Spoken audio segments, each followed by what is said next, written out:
That's it. You've made it the final week of SuperCoach for 2025. That is if you're not counting or playing SuperCoach finals, which you absolutely should. We'll talk about more of that at the end of this episode. But on this week's trade targets, I'm here to walk you through my top 10 trades for the week, the players that I think you need to be trading into if you have a valuable trade or two left to go. Whether you're going to win it all, get a PB rank, or win your league, here at the Coaches Panel, we are set to help you this week in your SuperCoach side. Let's roll straight into the one player I want to have this week. And we're going to have a bit of a Rankin replacement tone about it. No comment about what he is alleged to have said and the potential outcomes, but I do not see a world where he plays football this week.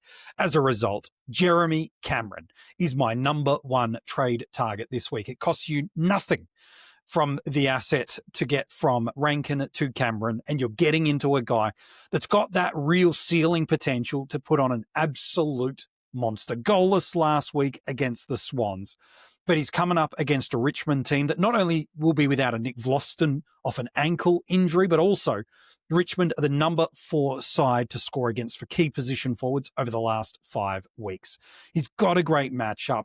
The last time he played them, he got a 131 just 2 months ago. I could see this getting real chaotic, real nasty, and probably this is the game, much like we saw in the Essendon matchup a month ago, and even to a lesser extent, a fortnight ago against North Melbourne and Port Adelaide, and all these kind of easier matchups that have landed for Geelong over the last 4 to 5 weeks. Is they're going to feed him a little bit more. It's a little harder to feed the monster last week where the game was still in the balance heading into the last quarter. This one I do forecast will be done at halftime. And with 20% of coaches inside that top percentage having their hands on him, it is the guy that if you're competing in and around for a high rank, he could just be that guy that really pops. Should a coach have a trade, he is my number one option in this list. Not far behind him, staying in the same lane. He's the most owned player in SuperCoach across the format, let alone inside the top 1%. But on the rarity of coach I'm talking to you, I'm going to have to put this guy at number 2. I barely put him in the trade targets all year because he's been so highly owned, but we need to talk about him again off the basis of looking for a Rankin replacement. Bailey Smith is my number 2 trade target this week. This is just not the week to go against Bailey. Politely, if you've gone against him for the majority of the season, it's been a nervous watch week in, week out. And just in the last 4 weeks alone, he's gone 131, 141, a 156 and a 119. And I think he's going to be well and truly in that ecosystem yet again this week against North Melbourne. Richmond. They're a great matchup for inside mids. The Tigers are the number 1 team to score against for inside mids over the last 5 weeks. It is going to cost you a bit, just skinny of $100,000, about 95K via Isaac Rankin. But I just don't want to mess with this one. If you're in that small percentage of coaches that don't have him, this is probably the one I'd probably want to nullify and neutralize. He couldn't be the number 1 trade target for me. I don't think coaches that just have one straight trade have that 100K sitting on the bench via a Rankin to get there. Hence why Jezza gets the number 1 billing. But this is the one guy I don't want to be unique against. He's been an outstanding pick this year. Yeah, he's missed a couple of games, but he has been outstanding. He's my number 2 trade option. We'll come back to the forward line and Geelong soon enough throughout the trade targets, but my number 3 option is Isaac Heaney. In his last 5 weeks, he's the 7th ranked midfielder in SuperCoach. He's going an average of 124, and he's coming up against the West Coast Eagles this week. They are the second best matchup for inside mids over the last 5 weeks. And to go alongside that, because Isaac's not just a pure inside mid, he's also plays forward. The Eagles are the number 1 matchup in the last 5 weeks for general forwards. This could be an absolute feast for Isaac Heaney. While this is one of those dead rubber games that we're going to get across the weekend, and really it's only the Sunday games that are going to really move the finals needles so much, the reality is Sydney are trying to rebuild some confidence in their system and personnel. Now that they've got all their stars back, this is the kind of thing that can really kickstart the momentum of 2026 after health has really derailed their 2025. The Eagles are an awesome matchup, not just because of historical pedigree for forwards and mids of what they've been doing for the majority of this year, but Isaac himself has got an outstanding personal history against them. His last two have been a 165 and a 150. Good matchup, good personal history, good narrative to why they're going to put the foot on the throat a little bit in this game. All these things look nice. And again, under 20% owned in the upper echelons inside that top 1%, under 10% across the entire of SuperCoach. Pretty unique, really good matchup, good personal history, good fixture analysis here. Yeah, not cheap, but he's under 600K. Lock it in. My number 4 trade target, let's come back to the Catteries, shall we? Max Holmes. I just love this matchup for the Cats. Like, there's two matchups that are just gravy to me, and it's Sydney against West Coast, and it is Geelong against Richmond. That's where I'm hitting for a lot of these options. But Max, look at 581K, pretty popular in ownership across both the top percent and overarching. Nearly 1 in 2 coaches inside the entirety of SuperCoach have him, and 3 out of 4 have him inside that top 1%. But he's just outstanding. Got a ton the last time he played the Tigers 2 months ago. I know he hasn't had one for the last 2 weeks, but recency bias can trip us up because just the 2 weeks before that, he went a 154 and a 130. So we know he's got some ceiling.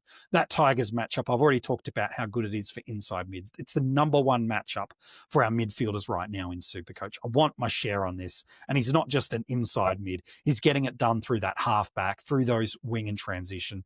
And I feel like this could be an absolute field day for their forwards, which means we'll see some score involvement starting to really get involved in some of the SuperCoach scoring. This one could get big. If I'm a Max Holmes owner, I'm pretty happy about it. And if you've got a Rankin in your flex, or you're trying to move off somebody and save the vital trade for the final week, this is as good a matchup as just about anybody else has. He's my number 4. My number 5 trade target, 4 Cats in the top 5, but I promise no Cats after this. Gryan Miers is my number 5 trade target. Again, a combination of the Rankin replacement and an outstanding matchup. He's got the Tigers this week, and I love it for a couple of reasons. One, he's got an unbelievable scoring basement. He's incredibly consistent. He does have a ceiling, and he opens up some uniqueness in contrast to others. Just in that top 1%. If you're looking at coaches that are going for PB rankings or in competition for it anyway, just 6% of coaches in that top echelon have him. So unbelievably unique. That's a good sign. In his last 7 weeks, he's got 3 scores of 90 plus, 2 additional scores of 110 plus, and 2 additional scores of 130 plus. So ceiling, check. Protected by a pretty high floor. Check. Great matchup. He's got the Tigers. He's already got a 135 on them this year. That's one of those 130 games that I mentioned. Check. And unique. Not cheap. You've got to throw a bit of cash on top of him via a Rankin. But I like this one. It is a great pick. Opens up some separation. The reason I like him, maybe some might even argue more than Cameron as an option.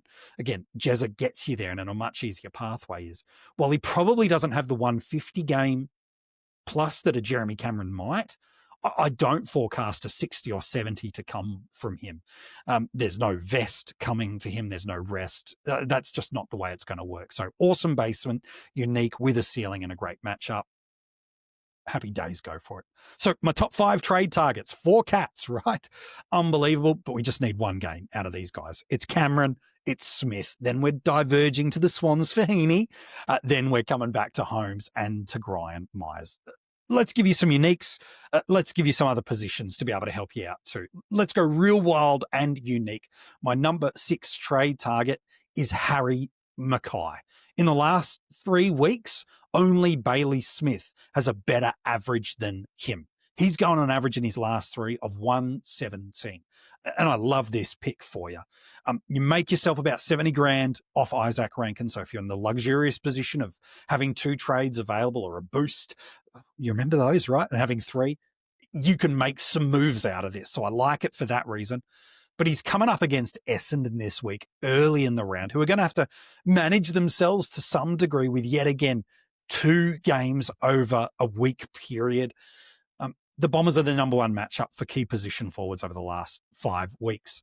and even some lower caliber key position forwards, in contrast to Harry, who is a Coleman medalist, like a Sharman last week for St Kilda, still got 100 on him last week. 2 weeks earlier, Jeremy Cameron gets 100 plus, and that was with the heat of all of AFL watching them. I just like this because the matchup is awesome. His form is awesome.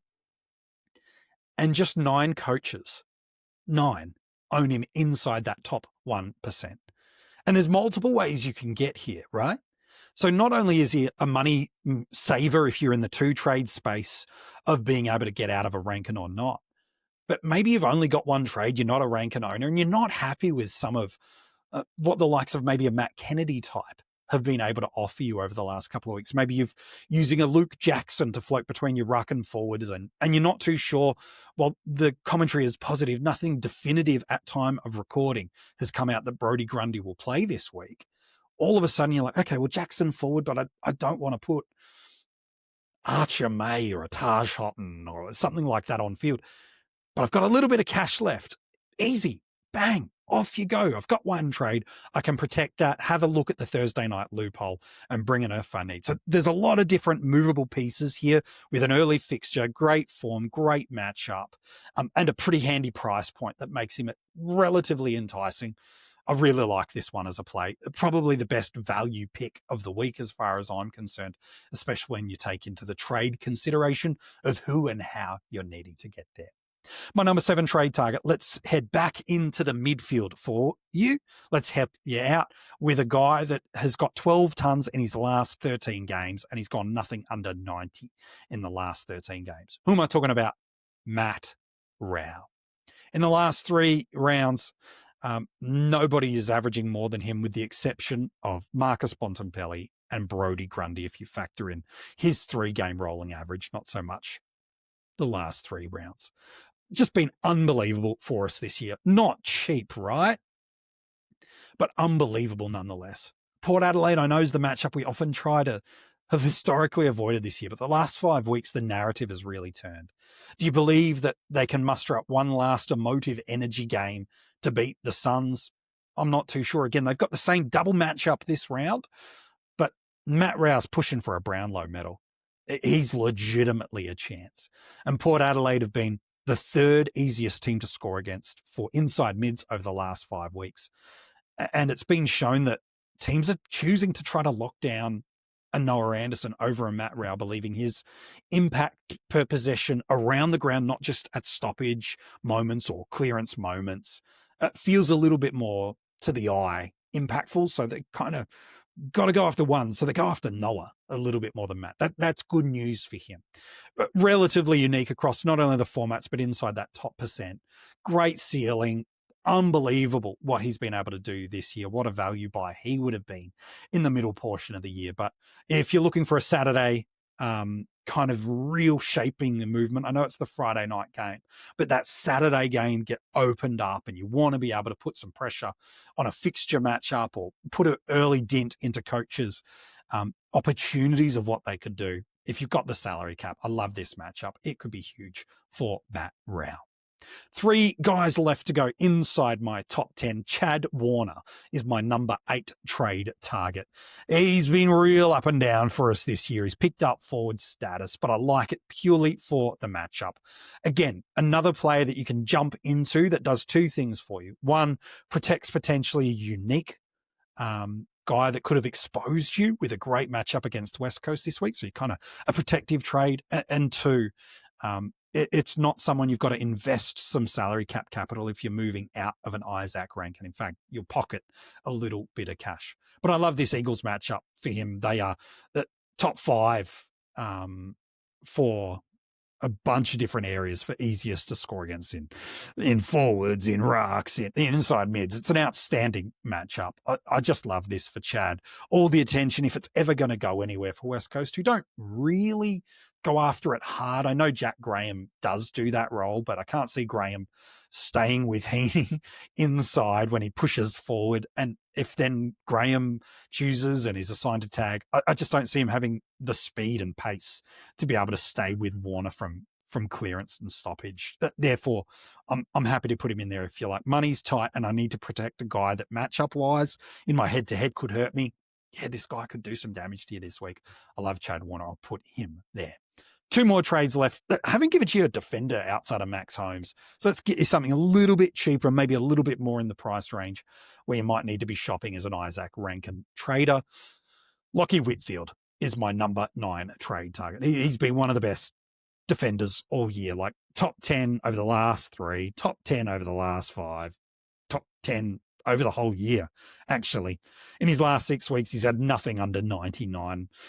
Outside of that, 99, everything in the last 6 weeks has been 100 plus. Doesn't have a great matchup against the Saints. Earlier this year, it was an 86, so not great. But things have changed through St Kilda and the Giants since their last matchup, and the Saints are now the easiest team to score against in the last 5 weeks for players that play in that transition and ball carrier movement role that Locky Whitfield does so well.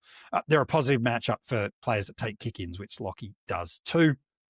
Well, I think this could be a really favourable matchup in this part of the ground. St Kilda are a bit leaky in certain parts of the ground and a bit restrictive in others. And the area they're happy to gift points up structurally is just movement, transition to transition. And given the Giants are pushing deep for a finals berth here, if they get any chance to control the game, they absolutely will. And controlled ball movement from the Giants generally comes from somebody by the name of Locky inside that Giants backline. I want a share of Locky Whitfield. And again, relatively attainable if you've only got 1 trade left and only about 500 odd K and a little bit in the bank. Locky still sits well inside that scope for you. And then my last one, if Harry Mackay is not wild enough for you, let's give you something that's also sitting on the unique, not cheap, but it has a ripping matchup this week and a player that genuinely could tear it apart. My number 10 trade target, maybe it's the Crow goggles on, but I think this could be a monster game for a Riley Thilthorpe. Just 77 coaches have their hands on him inside that top 1%. And currently over the last 5 weeks, when you compare him to all forwards, he's the 6th best forward in the game, going at an average of 105. He's got North this week. It is a top 3 matchup for key position forwards against. He's already got a 110 on them earlier this year. And it's barely, pennies need to get thrown in to go from a Rankin to a Thilthorpe. This could be a ripping matchup here. You do think that Adelaide would like to change the narrative of what has been happening around the club over the last, politely, week. Because if it wasn't what Rankin was alleged to have said, it's the missed umpire non-call. So I think Adelaide would love to just get back to playing football and taking some conversation air back onto their football and not onto the other things that have happened over the last week. That's not to minimize those things. It's rather just a statement of what I think the club's intention would be. Therefore, I just think Riley's a nice pick. I think they're going to try to change the narrative. A victory keeps them top of the ladder. Now, I think Riley could absolutely feast in this game. It could be a monster. And so that's it. Those are my top 10 trade targets. I want to thank you so much for sticking around, not only for this episode, but everything else we've done this year to date. If you want to check out our strategy session, it's available here on the YouTube channel, as well as if you play AFL Fantasy, we have a trade target episode that is available here. If you haven't liked this video yet or subscribed to the channel, make sure you do so. And over the next couple of weeks, we'll be sharing with you some really exciting new conversations as SuperCoach Finals kicks off. Yep. No salary cap attached, an updated positions list for finals, giving you a little bit of insight into what might come for the 2026 fantasy season. But you can pick from 9 players. There is prize money up for grabs. And of the 9 positions, just 8 of them count on field. So yeah, flex is staying in the game. Come back to the channel over the next few days. We're going to talk SuperCoach Finals strategy once we start to see which teams we've got to play with and who the matchups are. Thanks for watching this video. Thank you for supporting the Coaches Panel. We can't wait to be back with you for a SuperCoach Finals edition to help you out get through that SuperCoach fix this September.